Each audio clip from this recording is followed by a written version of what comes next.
This week, a fire station in Blaine hosted a cultural competence event geared at educating professionals who work in schools, public health, and law enforcement about cultural differences.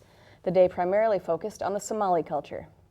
We have a good number of Somali families who are moving to the Anoka County area, enrolling in Columbia Heights School District, enrolling in Anoka Hennepin, enrolling in Elk River, like a variety of districts.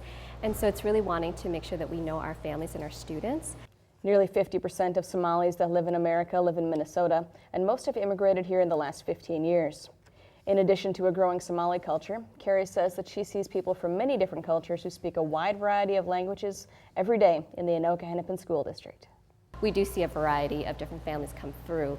We have up to 70 languages that we see for Anoka Hennepin, and I work at our Family Welcome Center, which means there's a variety of families who come in to complete their ESL assessments, their EL assessments, reading, writing, math, and that way so we can place them appropriately in the language courses that they need for support or additional support if needed.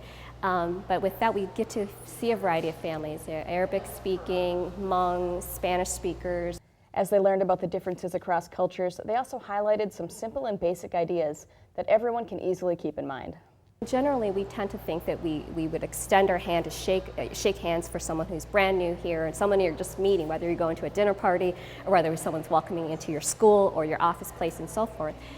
But not every culture necessarily do touch, you know, and so I'm also really, really mindful of, even though I would like to shake their hand, it's really just being careful about, you know, like just taking my hand, acknowledging that I see you and I recognize you without necessarily having to touch the individual. So that's a cultural piece that I'm learning, and I know that many of our other colleagues are learning as well.